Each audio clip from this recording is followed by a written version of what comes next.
Okay, Brent, we're here at the Harbor House, and we're going to talk about floor and ceiling because we're in the basement. Okay. So some interesting things. Now, the first thing when you come down the stairs is we're looking at the floor, which seems normal until you realize there's some cement floor and there's some not cement floor. Some wood floor. So why the difference? What's the mix up here? So what we did is we recessed the concrete in this area because this will get a hardwood floor on it. Which you don't see a lot in basements. Correct. Right? So why would we do this? Recess meaning that was down below. Yeah, the concrete was set lower here, so we had room to put pressure treated 2x4s down, water, a vapor barrier, and then the wood. Keeps the moisture from the ground. If you get that moisture coming up through your concrete, it can, cause your wood floor to move. It can also cause the glue to fail where it's glued down. Mm-hmm. So if you can, again, treat it just like your main floor and you can just nail it down, it lasts longer, gives you a longer lasting, better product. Which is what you want to think ahead. Yep. Again, if you want hardwoods, true hardwoods in your basement, you want to think about this. Correct. Makes sense. Okay, so we've talked about floor. Let's go to the ceiling. So this is something unique. Is it the floor or is it the ceiling? Is it the ceiling that we're looking at or the floor of the upstairs? I don't know. But this is called floor trusses. Correct. Versus I-joists. I-joists. So what are the differences there? A lot of homes use the I-joist.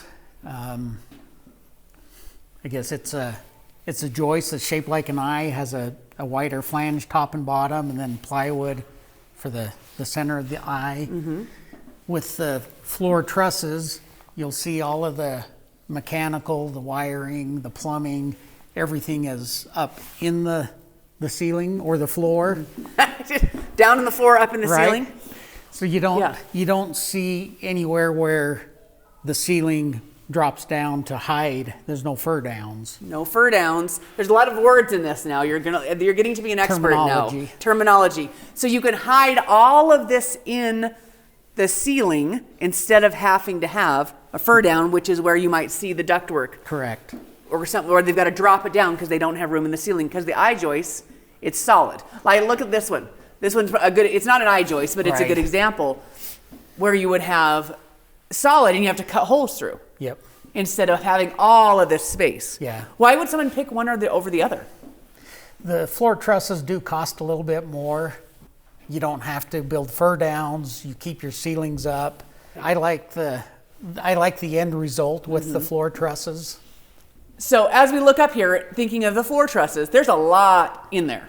There's a lot of if you've stuff never up seen there. What goes on in that ceiling. So what are some of the things we're seeing? Like I see, this is a lot of ductwork. Is there something special about that? Right, and I guess with this heat system, if all of these heat runs were down below the I-joists, you would have a lot of fur downs. This is what we call a zone system. So this house has 5 different locations that will have thermostats. So there's 5 different zones. So you can have zones because this is forced air. Correct. So some people think you can't have any zones with forced air. Right. There's at least 3 types of forced air furnaces. There's a single stage that goes in most homes that gives you 1 thermostat. Most of the time that thermostat's on the main floor, makes it hard to control the temperature in the basement. Mm-hmm. With a zone furnace or a zone system, you can use a 2-stage furnace that has a low and a high. That way if one zone is calling for heat, it can be at a lower speed. If the second zone calls for heat, the furnace can go to high speed so you get air to both zones. They also do a variable speed or a modulating furnace. Which is going to cause... It just ramps up depending on how much is being called for.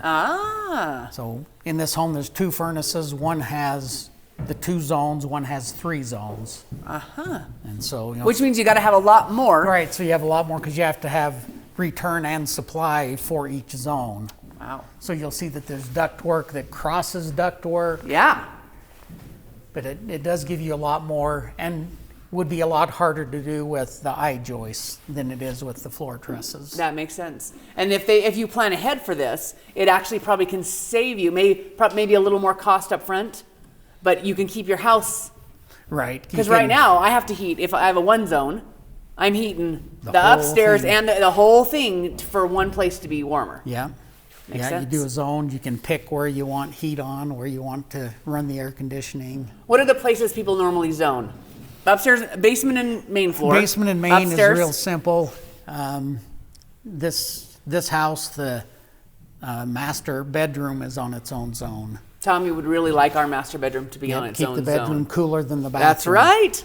My last house, the master suite was on its own zone. But like Tommy, turn the heat down in the bedroom, and then the bathroom's too cold. Yeah, that makes sense. The theater room could be on its own zone. Makes sense, makes sense. So let's talk a little, as we walk and looking through, again, looking at our joists here, we get down. We also have some things you want to think about that are the plumbing.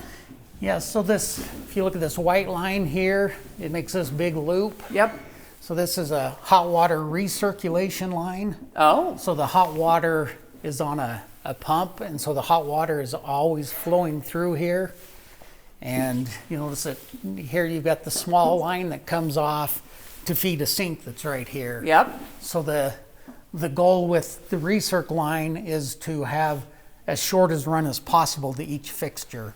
Because there's always hot water in the big line. Right. We call it the loop. So it loops the house, loops around as close to all of your bathrooms, kitchen sinks, any fixture that calls for hot water, you have that loop close to it so that when you turn your hot on, you don't waste a bunch of water and it's hot pretty quickly. So we think about that. It seems like that's real fancy, real luxury that you have a really quick hot, but in reality, it can be more efficient. Correct. Instead of, you have the hot water heater in the corner back here, you've got bathrooms at the far end of the house. So if you don't have the recirculating line and you wake up in the morning, you turn on your shower, your sink at the master bathroom at the far end, how much water are you running until you get hot water? Yeah, so you've got all that wasted water Correct. just to get the hot water. Just to get the hot that you're waiting for. All of us in the from the olden days, remember, you go in to turn on because you got to wait. Yep. We got to wait. So this, does every plumber think of this? Or you've got to have someone kind of suggesting going, you might want a recirculation line. Again, that's where our project supervision comes in, to make sure that it's done the way that we like it done, done the most efficient way. Yeah. Make sure that this loop comes, we like to try and get it within 10 feet of the fixture. And when you've got 8 feet of it's on the wall, you've got to get pretty close with that loop to be within 10 feet. And that takes a lot of planning. Takes a lot of planning. Yeah, a lot of planning to get it all through there. Really cool. Really cool. It's amazing to see the guts. Yeah, just, I guess, looking behind you, and there's another pipe that's up here in our ceiling. We've got this small 4-inch hard pipe. Yes. So our bathroom fans, as well as the dryer vents, they're all ran in hard piping. This one right here. The metal one? Yeah, Yep. that 4-inch metal one. So that's getting the exhaust fans all the way out. Yep, all What the if way you out. don't do that? Where do they go? Well, those do typically get ran all the way out. Yeah. But they're typically done in a flex line. If you get, I shouldn't say if, when you get condensation in a flex line and the water starts sitting in them, they can start to sag and the water has nowhere to go but through your ceiling. If you get it hard piped and we try and taper it to the outside, You so get a when little- it gets, little bit of gravity moving the water outside instead of inside. any condensation that gets in there can go out.